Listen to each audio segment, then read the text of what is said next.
we are hearing a whole lot more about mental health all over the place in the media, in schools.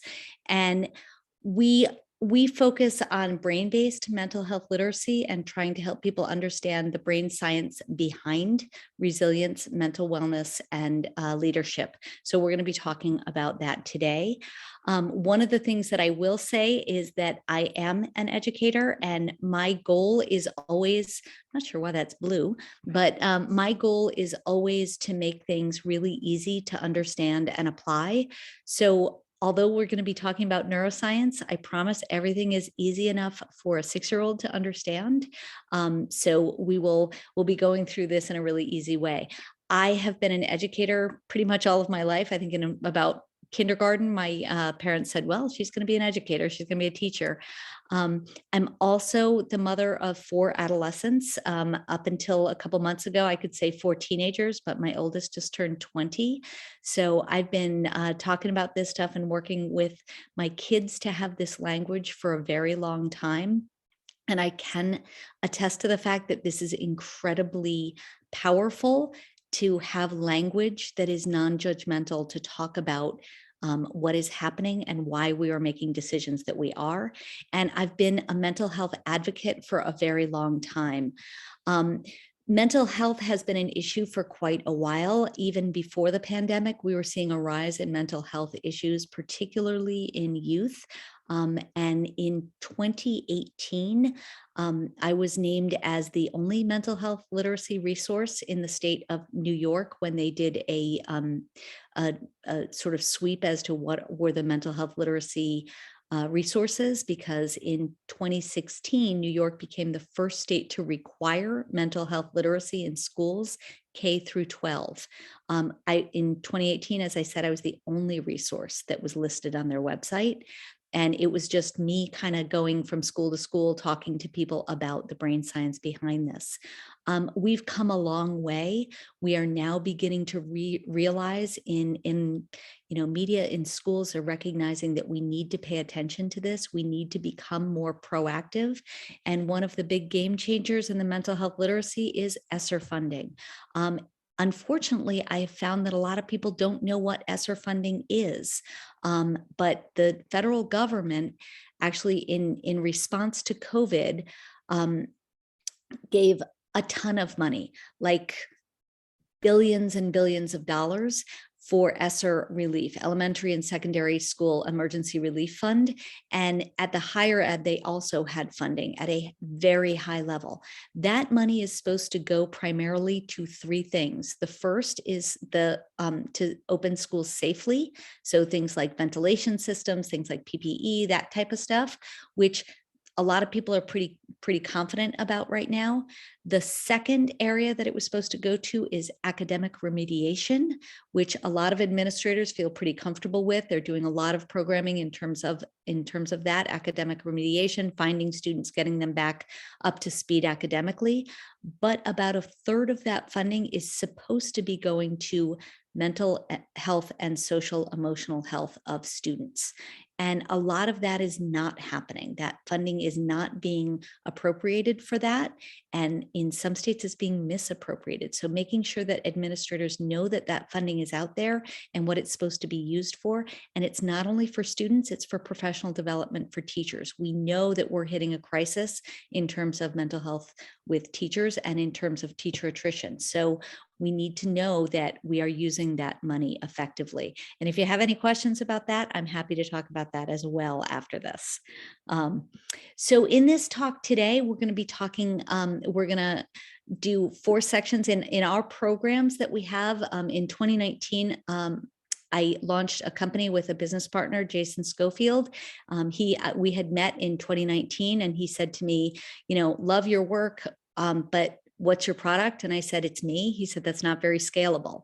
And I was like, yeah, you're right. And so he's a product designer, and he and I got together in January of 2020 and launched Pathways to Empower. And we've created courses that are online self-paced courses that follow these 4 modules. First is Neuroscience 101, teaching the basics of brain science. The second is the Resilient Mindset model, which is a model that I created to help people understand the brain's natural response to challenge. And then we have mental health literacy and brain-based leadership. Today, we're going to really go through the Neuroscience 101 and the resilient mindset model, which is really the foundation for the other two. I'm going to talk a little bit about what mental health literacy and brain-based leadership talk about, but we're not really going to have time to get in depth about those because I think that the foundation of the brain science is really the most important piece. So let's dive into Neuroscience 101. I want you to think about when a baby is born. I want you to think about their brain as being like a jungle. It's kind of a tangled mess of vines, and we have all the neurons that we need, but they're not connected. So as we give kids experiences, what happens is those neurons fire. And when they fire, they begin to build connections, which are neural pathways. So if you think about it as that jungle, if we try and go through that jungle, that tangled mess of vines, the first time we go through and try and make a pathway through that, it's not going to clear a pathway. We need repetition, repetition, repetition. So when we give kids experiences, what we're doing is we're firing those neurons over and over and over again. And the neurons that we choose, the experiences we choose to give them, choose which neurons fire, and they choose which pathways begin to get created in that brain. So learning is really creating those neural pathways. Now, the more we go over something, like just like practicing piano, the more we practice, the more we fire those neurons, the clearer those pathways become. But learning is really firing those neurons and creating those neural pathways. When we think about those pathways, we have to think about we're creating them.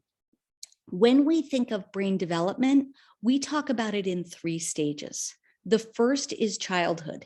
And in childhood, we're just creating those pathways. We're firing those neurons, creating pathways. We make more neural pathways from 0 to 5 than we do for the rest of our lives.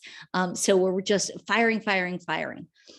The second part of brain development that we talk about is adolescence. And the adolescent brain period used to start at about 13 and end at about 20. Adolescence now starts at about 10 or 11 and goes to about 25. That period of brain development has actually expanded.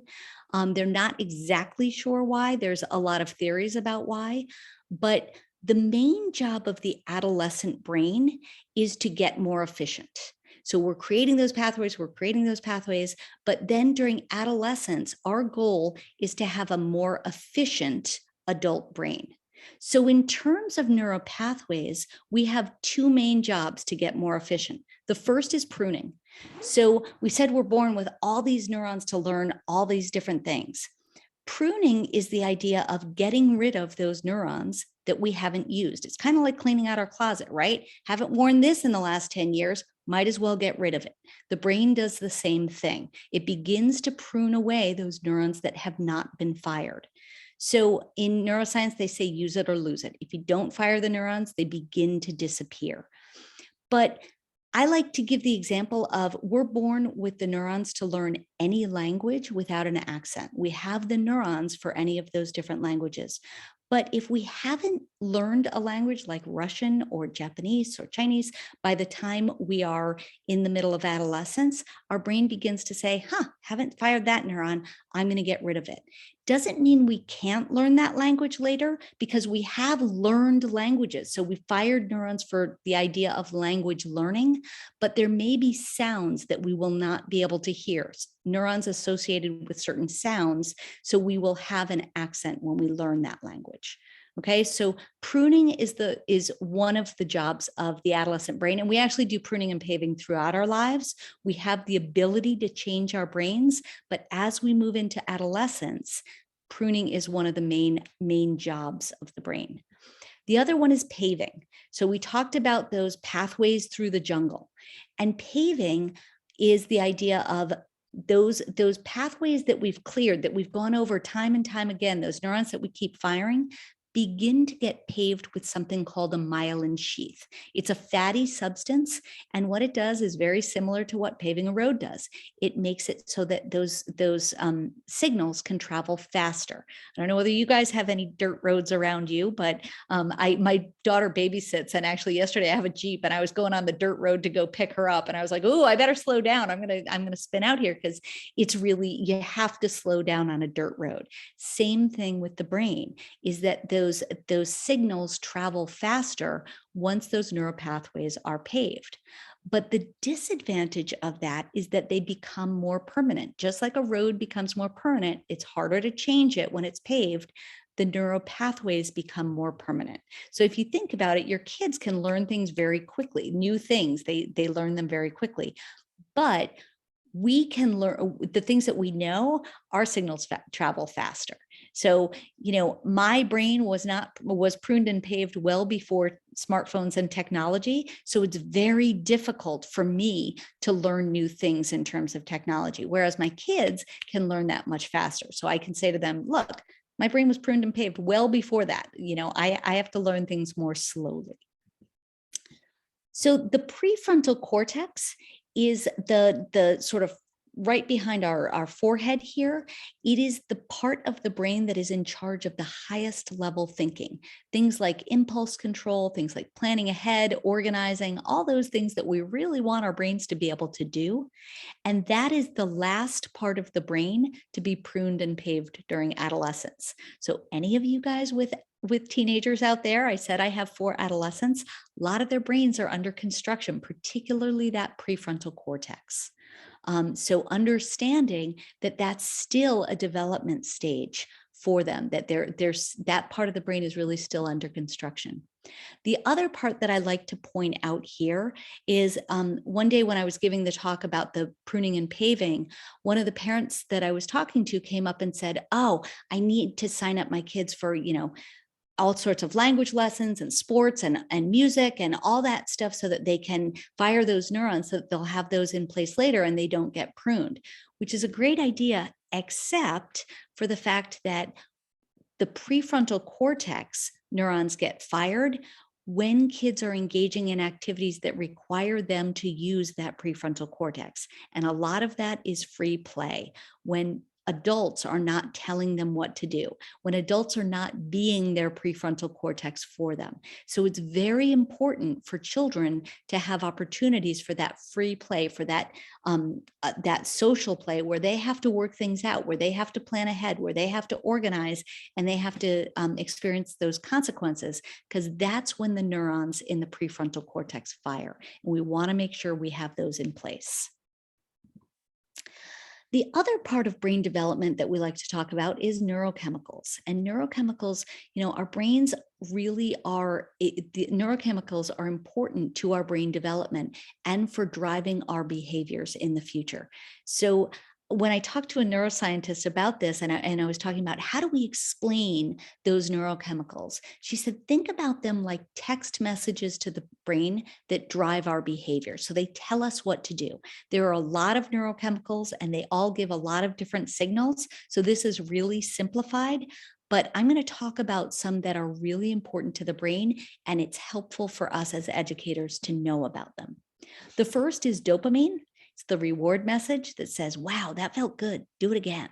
So it drives our behavior because it says, oh, that felt good. We can get small bursts of dopamine, we can get big bursts of dopamine, but it tells us that, yeah, you want to do that one again. Next one is oxytocin. Our brains are social. We need social connections. And oxytocin is the neurochemical that's released that says, wow, you're loved. People care about you. You can get it in a lot of different ways. You can get it from hugging people. You can get it from high fives. You can get it from petting your dog, which is one of the reasons so many pets were adopted during this pandemic, because people need that oxytocin. It's critical for brain development. Next one is serotonin. It's the confidence message. It says, wow, I'm good at this. I'm important. I have purpose. And our brains are wired to want to have that purpose. It's important that we get that serotonin for brain health. Next one is cortisol. Cortisol is the danger message that tells us to get out of the way when we've got a car coming at us, when we're in trouble. So it's an important neurochemical to tell us what to do. So there are a lot of other neurochemicals, but the important part is that we have to be mindful. I love that Coalition of Schools Educating Mindfully. We have to be mindful that kids need those neurochemicals. So we need to be aware of how they're getting them. And there are 4 systems that, as we're educating students, that when we want to think ahead of those independent adults, that we want to get our adolescents to that point of being independent, there are 4 systems that we always want to be mindful of, that we want to make sure are in place as they become independent. The first is the system of reward. Where are they getting their dopamine? Are they getting it in healthy ways? Are they getting it in unhealthy ways? We can get dopamine from things like likes on our phone, from that quick fix, the addiction, and that can prime people's brains for addiction later. So we want to make sure, how are they getting that dopamine and serotonin? The next one is regulation. How are they firing their prefrontal cortex? How are they regulating their own behavior? Are they getting opportunities to make sure that they keep their own schedule, that they wake themselves up, that they pay attention to their own academics, because they have to take that on as they get older. Next is relationships. How are they getting that oxytocin? Are they getting that in healthy ways? Do they know when to see that friendships are healthy for them or unhealthy for them? How are those friendships making them feel? How are they developing their relationships with their families, and how are they transitioning those into their relationships with their peers? And finally, resilience. Do they know how to handle challenge? We like to say our resilience is our response to any challenge, good, bad, big, or small. And so we need to understand how to handle challenges. And in order to do that, they have to have experiences handling those challenges. So I like to end the brain science section, the neuroscience section, with the 7 C's of resilience, because I love this book, Building Resilience in Children and Teens. And it really helps us to think about, as educators, what are those experiences? We said that in the brain jungle, we get to choose which neurons we fire, which experiences we give to our students, so that they're able to develop a brain that is able to go off and be independent. And I think that these 7 C's allow us to really think about what experiences we want to give to our students or to our children. The first is competence. We want to make sure they have opportunities to feel like they're good at things. So whether it's sports, whether it's music, whether it's academics, whatever it is, that they get that opportunity for that serotonin and dopamine release in a way that is, wow, I'm really good at this. The next goes right with that. That's confidence. How are they getting opportunities to feel like, wow, I'm really important, I'm good at this? And that goes a lot with the competence. Sorry, that was my dog shaking. That goes along with the competence. So how are we giving them those opportunities that they can have that competence and confidence? The next is opportunities for connection. As I said, the brain is wired to connect. We need that oxytocin. We need opportunities to connect with peers, to connect with community members, to connect with family in a way that is positive. Loneliness is one of the worst things for the brain, so we need to make sure they're having those social opportunities in school. Next is character. We want them to struggle with those decisions, struggle with, what decision am I going to make? And what are the consequences of that? How do I feel after I make these decisions? If we are making all those decisions for them, they never get that opportunity to fire those neurons. Next is contribution. Our brains are wired to want to help, to want to be part of a contributing member of society, of wherever we are, whether it's our family, whether it's our community, whether, wherever we are, we want to feel like we're contributing. And that gives us that serotonin release. It gives us that dopamine to say that we are part of a community and we are important. And if we if we keep them from that, if we don't have our kids contribute, they miss out on those neurochemicals. And next is coping. If they don't have opportunities to cope with things going wrong, they'll never build up the skills to be able to do that. So we can't shelter them from experiencing those challenges. They need to build up that resilience and understand how to respond to challenges.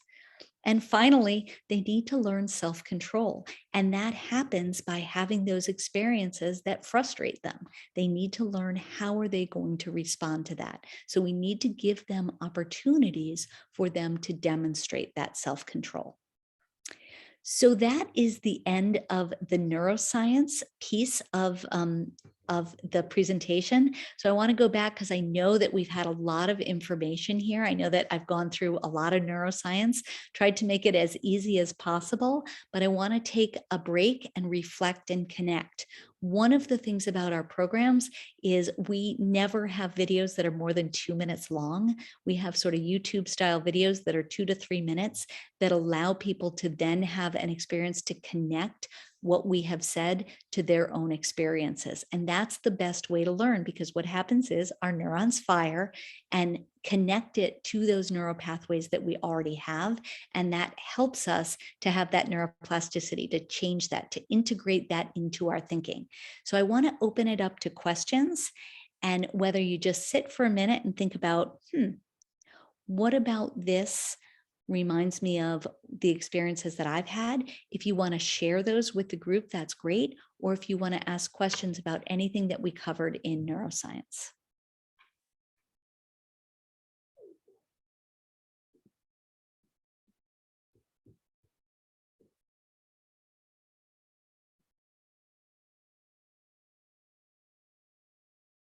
So if no one has any questions, just think for about a minute or two of at least one of the things that we talked about, and think about how that connects to your classroom or your family or your experiences.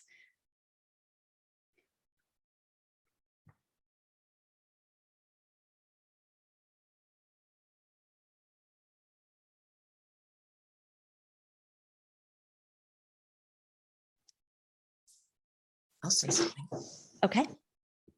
I had a student today who got into some trouble behaving in the hallway coming back from special, and it kind of escalated. I'm a dean.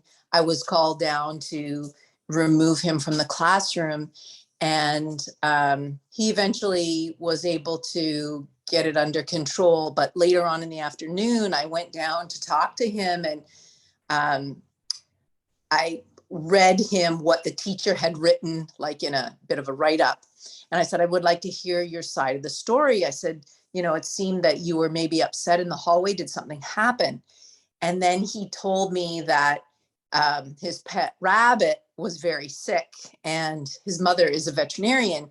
And she told him that if the rabbit didn't begin to eat that day, they were going to have to put the rabbit down. So, I was like, there you go. And so we talked about it, of course. And I said, I wonder if that had anything to do with, what happened. And he really didn't make the connection sort of on his own. And the adult in the situation had no idea, of course, and might have reacted differently. But I just thought, all behavior is communication, and sometimes it's just hard to tell where it's coming from. You are so right on, and good for you for giving him the chance to tell you that.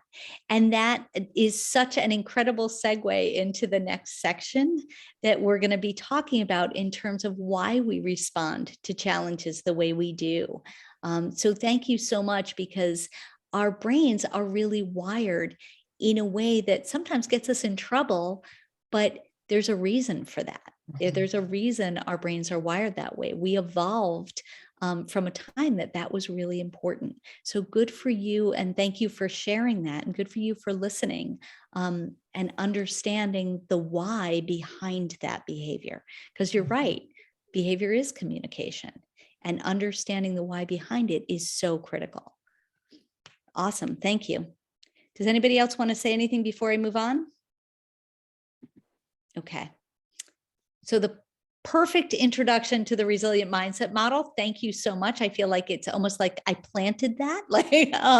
So the resilient mindset model is a model that I created to help people understand the brain's natural response to challenge so that we could begin to use challenges as opportunities to build resilience. There are 3 parts to the model. The first is the 4 S's of resilience. The second is the 4 characters of the brain. And the third is REACTS, which is an acronym for the social threats and rewards to the brain.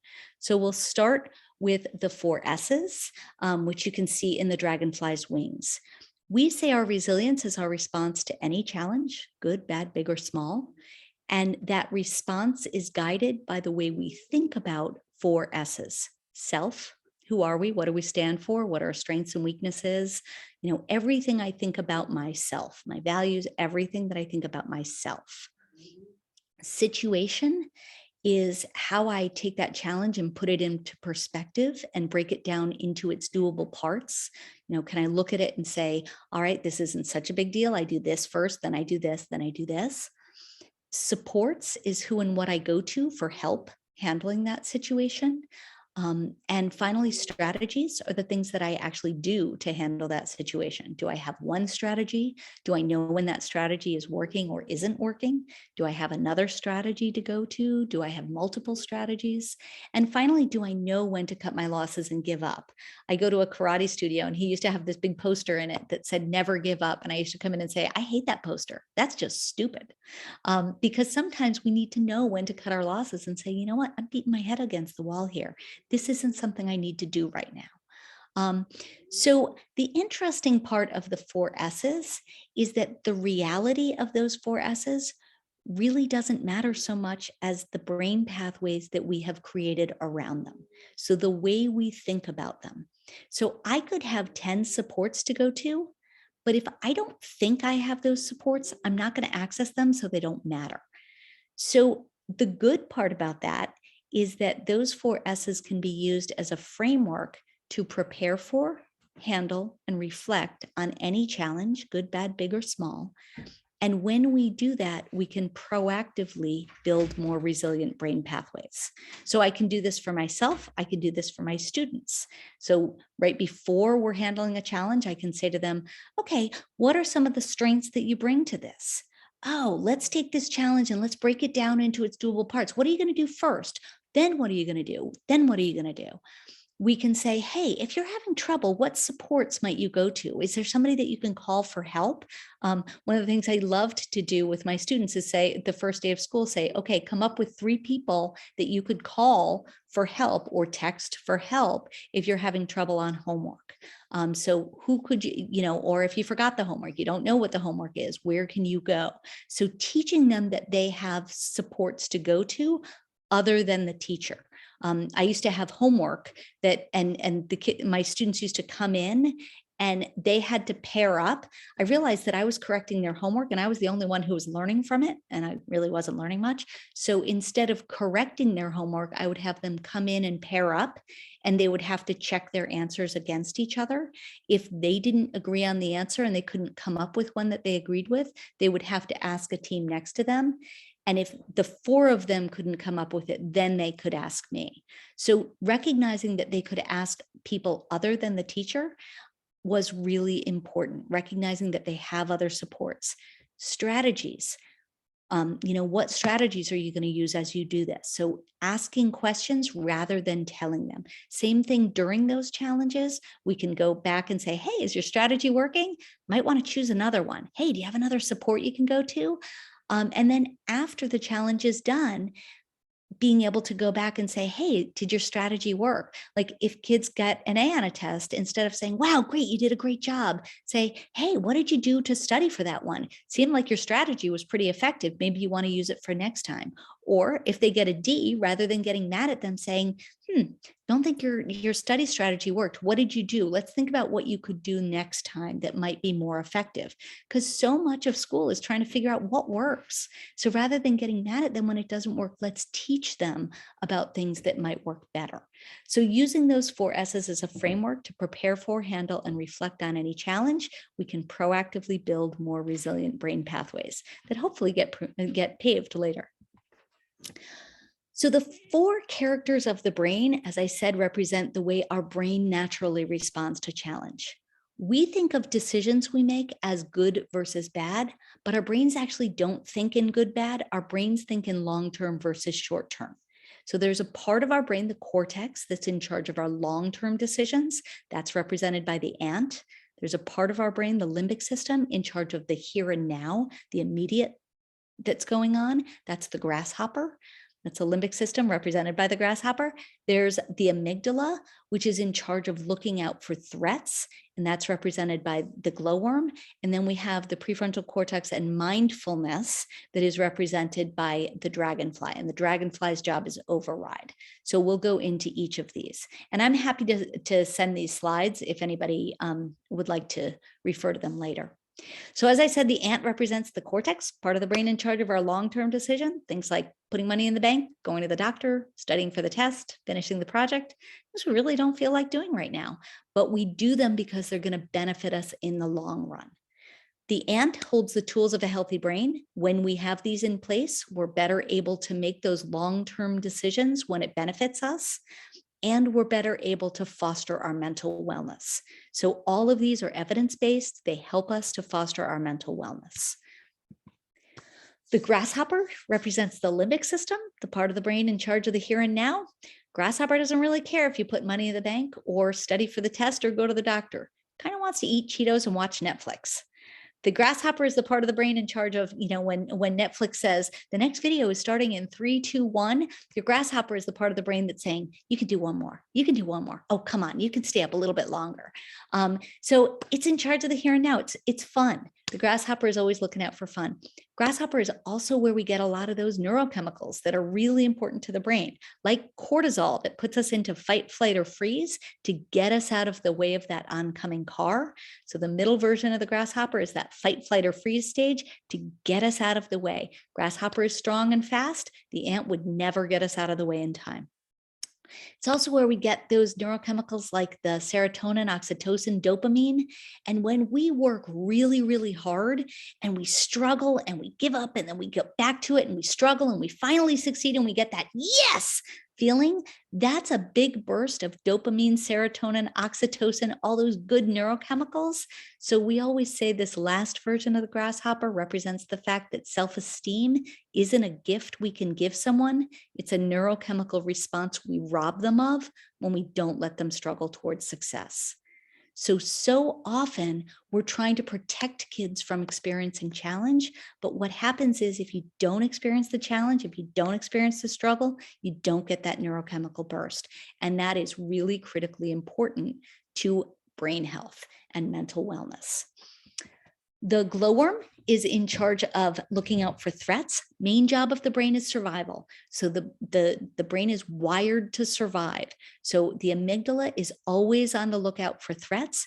When we see a threat to our survival, like a car coming towards us, it's the glowworm's job to go red alert and switch control of the brain from the ant to the grasshopper. The middle version of the glowworm is when we are stressed, when we're upset, when we have high cortisol, our brains are sort of on edge, and we might misinterpret a small threat as a threat to survival and go into that red alert phase. And Nancy, I have to say thank you so much because you gave an excellent example of that middle glowworm, because when we're upset, when something has happened, we get that cortisol, we get upset, we have a social threat, and then we can misinterpret a small threat as a threat to survival. And we go into that fight, flight, or freeze and do and say things that are not in our long-term interest. So that is what was happening with that little boy. And so often our responses to kids don't take into consideration the why. So understanding, and I always used to give the example of, kids My kids, when they were in middle school, they said that they spend their whole day in that mode, that they feel like they're in that red alert, but really they're keeping it together, that there's always threats around them. They're always worried about different threats. And they would come home and I would say, hey, would you set the table? And they would go berserk. And I would be like, instead, our natural response would be like, you spoiled brat, how could you react like that? I've done so much for you today. But really it's what happened in school? What happened today to get you into that mode? Why are you upset? Because usually you'll find out that something happened to get them there. If they overreact, there's usually a reason behind that. So good for you, Nancy, for finding out what that was, because that is what's happening in the brain. It's wired for that. It's wired to survive. So the glowworm's job, call out the grasshopper for fight, flight, or freeze. And that's what we do. We get out of the way or we fight. The interesting part that a lot of people don't realize is that the brain is wired the same way to react to social threats as it is to physical threats. So just like when that car was coming towards us, we went into fight, flight, or freeze. Glowworm switched control of the brain from the ant to the grasshopper, fight, flight, or freeze, got us out of the way.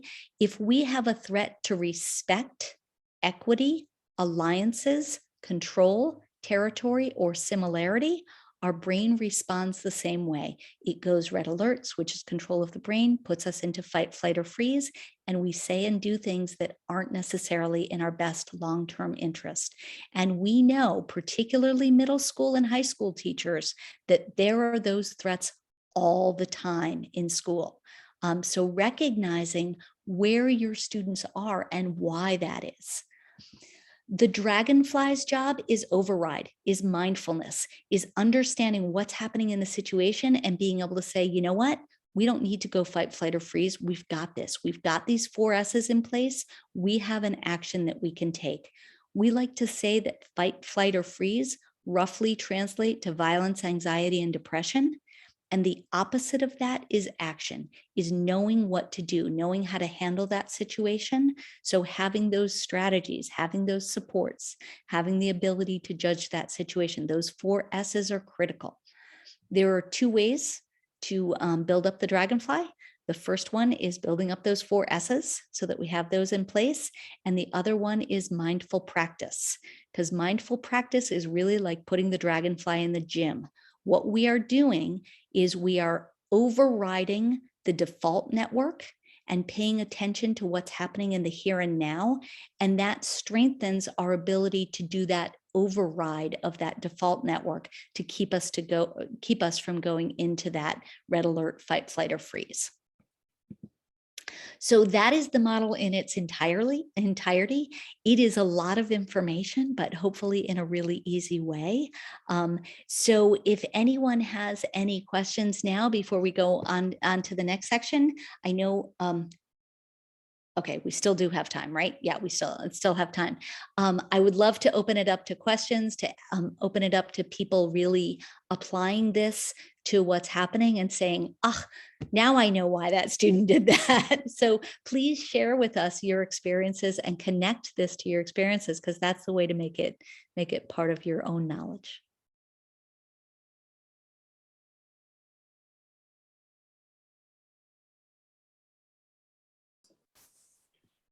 Donna, could you go through the reacts just a little bit more, like maybe similarity or? Yep. Okay. Absolutely. So respect, our brains were wired in the time that we were in tribes. So that is why social threats were so critically important. Our brains were wired that threats to our social interactions were just as important as physical, because people from other tribes could be very dangerous. So respect was the status that we held within our tribe. So if we're worried about people putting us down, making fun of us, if we're worried about our status, that can put us into that fight, flight, or freeze mode. So respect is the degree to which, so, we look at social media now and how much that can really affect kids in terms of that social threat, that it's constantly giving them that cortisol that you're threatened, because they're worried about people making fun of them. Equity is the degree to which our brain needs to feel like it's getting its fair share. It doesn't mean that everything has to be equal, but we have to feel like we're getting our fair share. And interestingly, different people have different levels of equity. So often, equity is a big trigger for moms and educators. People who give a lot tend to give, and equity is my trigger, by the way. My whole family knows that that's my biggest trigger, because I am willing to give a lot. Like 80, 90%, 85%, I'm like, okay, I'm given. I get to that point where I'm done, and I will go ballistic if you go over that. And my kids know that. So I can say to them, look, my grasshopper is feeling like things are getting unequal now. I'm feeling like I'm given too much. I need you guys to help out now. So having that recognition that that's my trigger, but often moms and educators, that's their big trigger. We're willing to give a lot, but once you get to a point, you're like, all right, I'm done. So equity, it doesn't have to be equal, but we have to feel, our brains have to feel like we're getting our fair share. And for some people, that might be giving 10%. You see that in those cooperative learning groups. Like some kids are like, oh yeah, I gave my 5%. That's it. I'm done. So recognizing that that's not necessarily okay, but that's what's happening in their brain. Alliances, again, that goes back to the tribal time. Our friends, our family, we are more willing to be protective of people who are in our family. So we look at this in those social groupings, in the cafeteria, especially if somebody's going to threaten that, or with dating, those alliances are really important to us, and we're ready to fight for them. If we feel like an alliance is being threatened, we're ready to step in. Control is an interesting one, because it doesn't mean we have to be in control, but we have to feel like things are in control. The brain likes predictability. It likes those routines. It likes to know what's going to happen. And if it doesn't, it gets ready to go into that fight, flight, or freeze. We get into that middle glowworm stage because we're ready. So we know this when we have substitutes, when we have new teachers that we haven't had, or people who don't have routines and predictable limits, that's not safe for the brain. So when we have that permissive leadership, that can be really, really unsafe. So we need to know that we have control. And interestingly, control, when we go through trauma, the glowworm gets stronger and the dragonfly gets weaker in response to anything to do with that trauma, because our brain wants to survive. It wants to be able to react to that quicker the next time. So anything associated with trauma becomes a stronger trigger. And often control is associated with trauma, because when we're in traumatic experiences, we don't feel like we're in control. So whether that's individual trauma, whether we just had a collective trauma where we were all like, we felt out of control. So for a lot of us right now, control is a big trigger for that fight, flight, or freeze response.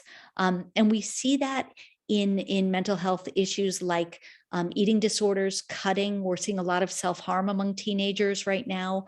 And a lot of that is based on control. Territory is, if it's my class, my kid, my project, if I feel some sort of protectiveness around something, I'm going to go into fight, flight, or freeze faster. Similarity, again, goes back to those tribes. Our tribes were similar to us. So the degree to which I see somebody as similar to me or not. But one of the things really interesting about that is it can be really subtle. David DeSteno is a social scientist, and he did a study where he had people either tap at the same time or tap at different times before they had to punish one another. And people who tapped at the same time put significantly less hot sauce in the drink that the other person was going to have to drink than people who tapped at different times. They also did a study where they had people negotiating a deal, and they either both sides ate brownies, or one side ate brownies and one side ate potato chips while they were negotiating the deal. And they found that if the groups that ate the same snack while they were negotiating the deal were able to negotiate it in much less time and were happier with the outcome than those who ate a different snack. So when I am meeting with somebody, I right away, I'll Google them and find a point of similarity, whatever it is. Oh, your kids went, like whatever it is, because that brings down that that protectiveness, that grasshopper phase. Our brains are wired to immediately, if we're just meeting somebody, to be cautious, to be ready to fight or flight, because that's the way we're wired.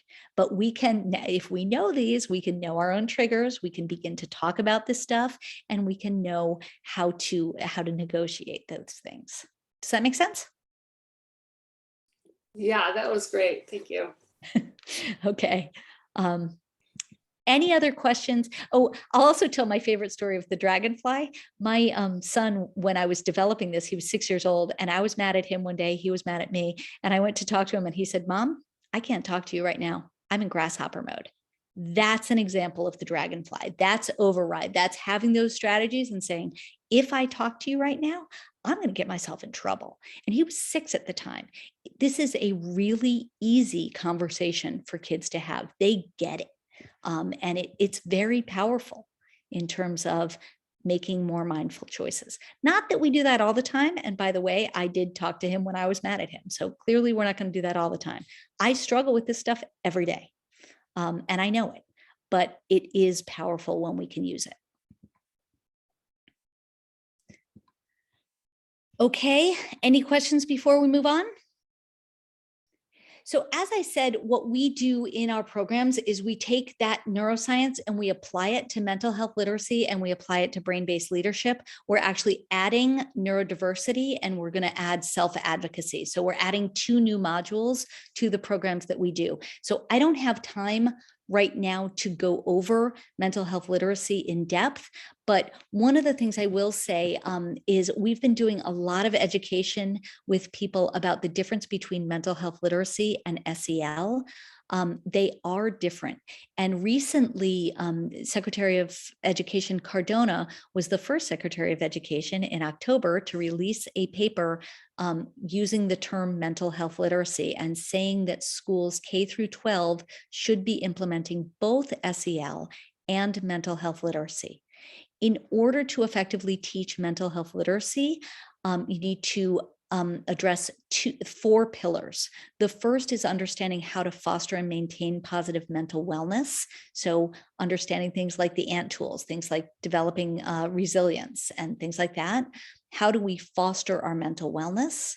The second is understanding mental health disorders and their treatments. So we want to have a common understanding of what are the signs and symptoms? What are the things that we know about common mental health disorders, so that we can begin to recognize them and begin to talk about them without the stigma, which is the third pillar here.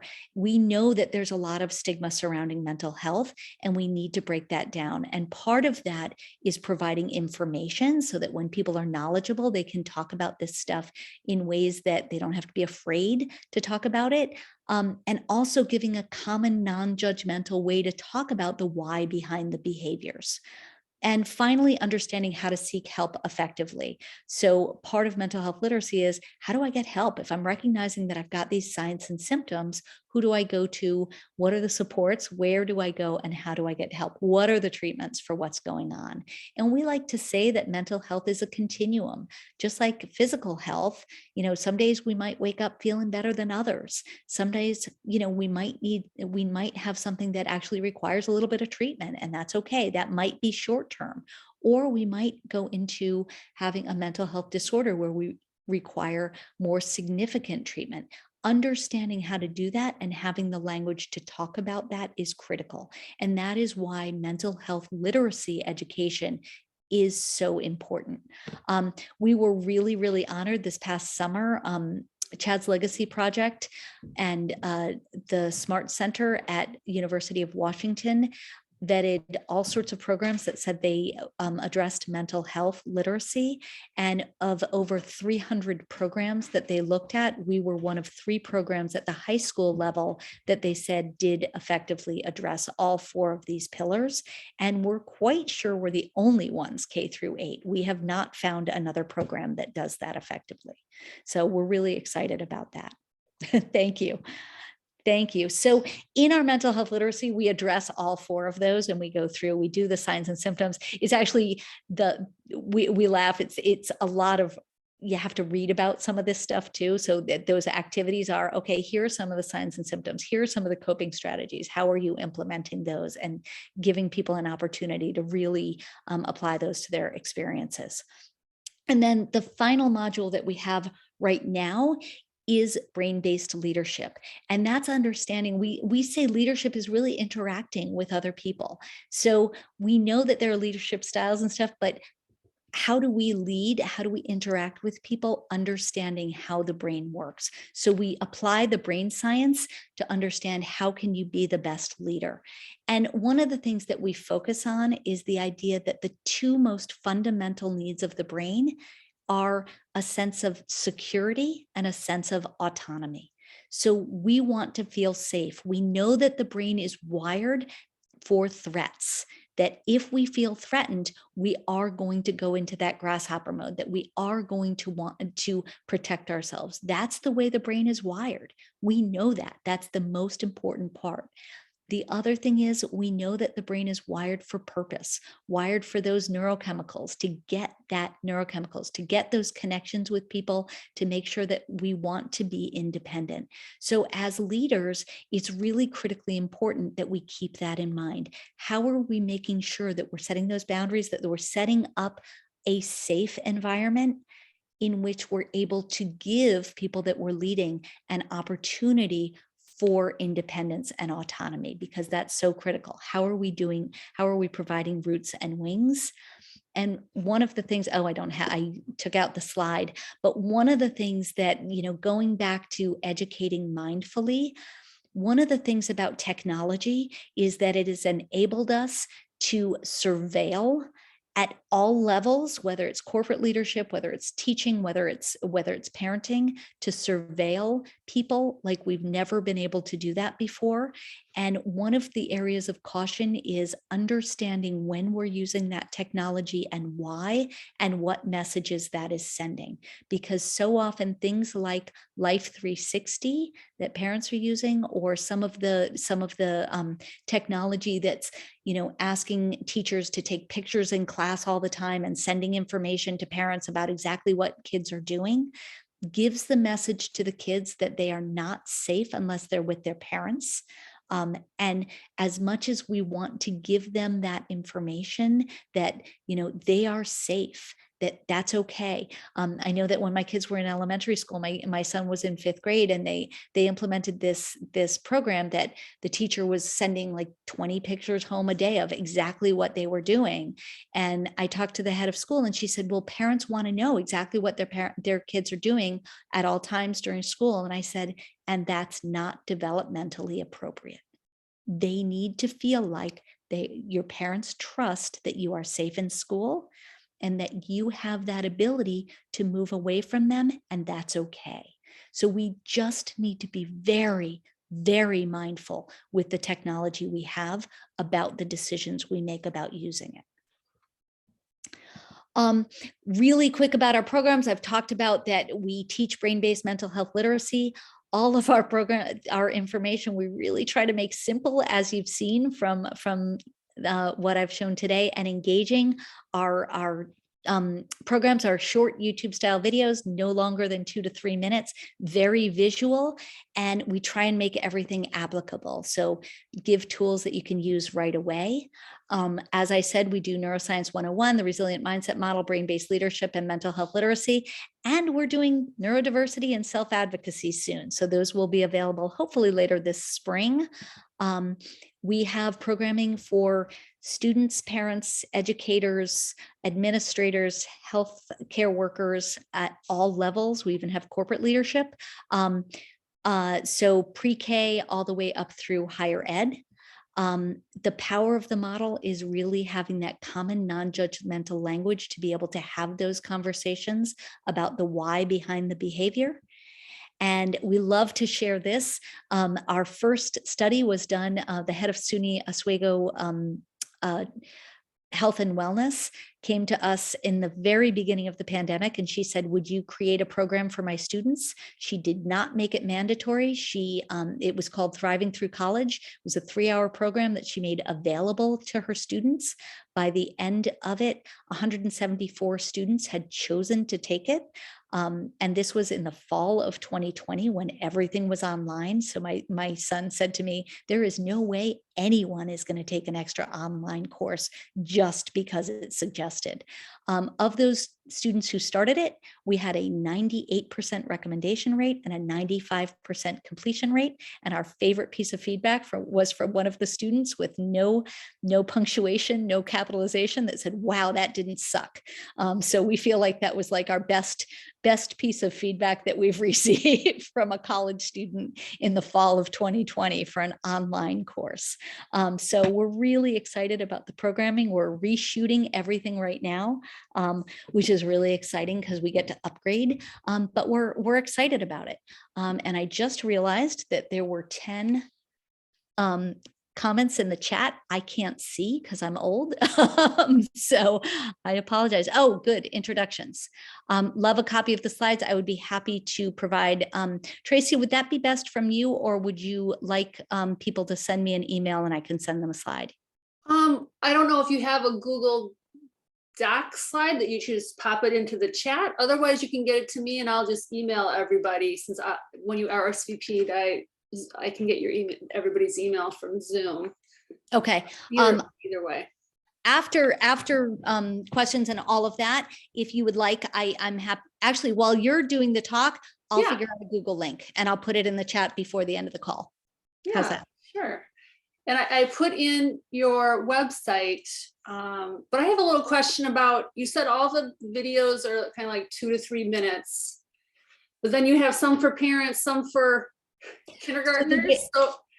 So I mean, is this something that a teacher could, like, how would a school, is it like per educator, and then that teacher can access the videos and maybe show their kindergartner or 6th grader? Okay, so the way that the programs work, anyone from 6th grade up, we have programs for that are those short YouTube style videos. The K through 5 programming is a little bit different for the students. So everything I'm going to talk about is a little bit different for the K through 5, because clearly we're not teaching kindergartners about the signs and symptoms of developing mental health issues. We do things that are developmentally appropriate, and by the time they're out of 5th grade, they've gotten through the whole curriculum. But that's done in workbooks. It's done in shorter stuff. But anyone 6th grade and up has the core program. So we have them for students. The 6th through 12th grade is a facilitated program. So the teacher will show the videos in class, and then we have a facilitation guide with all the questions, discussion questions. They have all of the reflections and activities. So it's meant to be extremely flexible. Any teacher can do it in any way that they want to. We just provide all of the information so that they can just press play, and then they can ask the questions and have the discussion. So the 6th through 12th is a facilitated program, but it goes through those same 4 modules in the 3 hours. It's meant to take about 3 hours to go through all 4 modules. We have professional development for teachers and for administrators that are about 3-hour programs, so they can just go through them on their own. And for parents, we have one for parents of young children, and we have one for parents of adolescents that go through the same thing, but just it's directed towards that audience.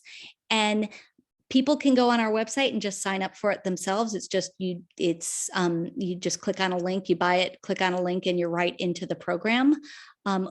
But we think that the power of this is for people to have a common language. So if a school wants to do it, we'll offer it to their community for a very significantly reduced price. We'll work with schools, we'll work with districts. What we're really going for now is we're working statewide. So we're working with the state of Michigan right now, and they are probably going to have, one of the reasons why we have those 4, we have educators, parents, students, and healthcare workers, is they are going to be doing statewide, where they're going to be providing the information, the PDs, and all of the online programming to all students, parents, educators, and healthcare workers in the state. So clearly that's a very significantly reduced price. So it's the way that it works. It just depends where we work on that pricing. But we also have ways that people can do facilitated programs for parents. So if an administrator wants to run a facilitated program and do it with their parents, they can do one module at a time.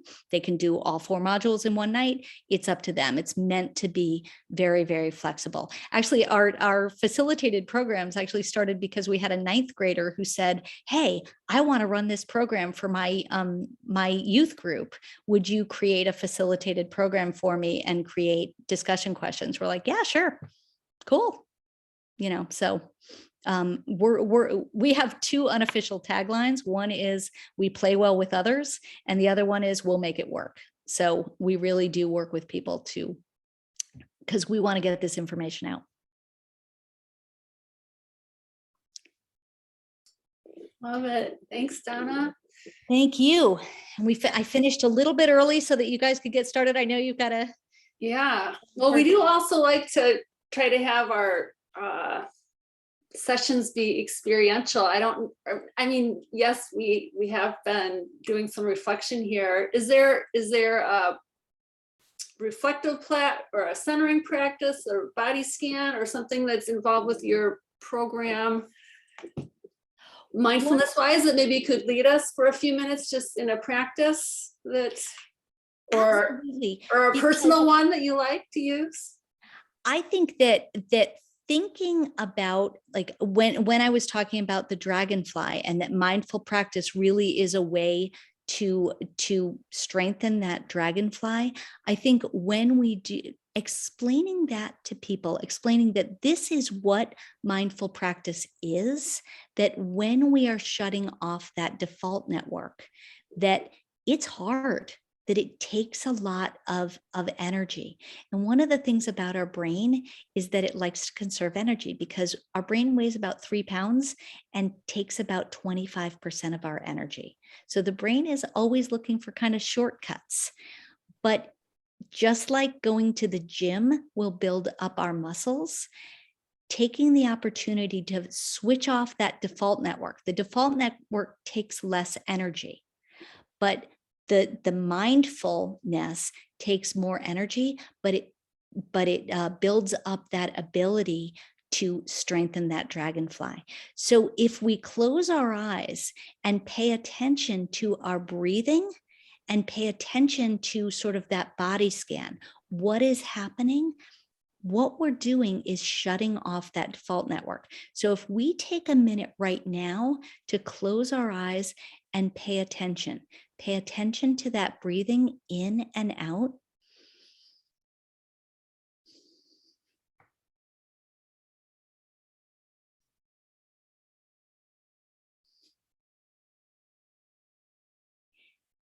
And then think about your dragonfly as being sort of hovering above your brain and paying attention and shutting off that default and paying attention to what is happening around me. What is the situation? What is happening within me, the self? What is happening around me?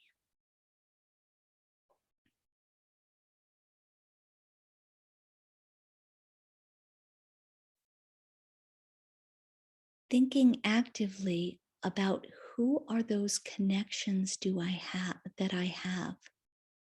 Who are those people that are important to me? And really solidifying that, really paying attention to that. Who are the people that I want to connect with?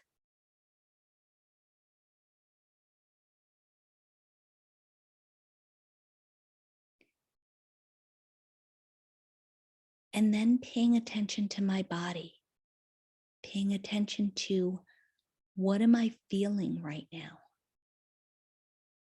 Do I feel that sort of on alert, that cortisol of that danger?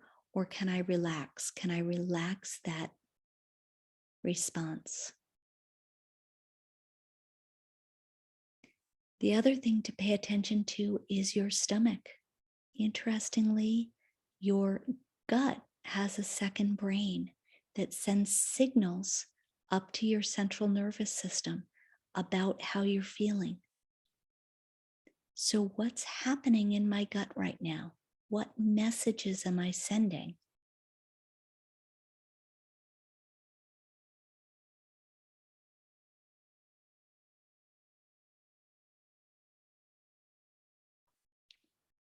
And then paying attention to our breathing and doing 5 deep breaths.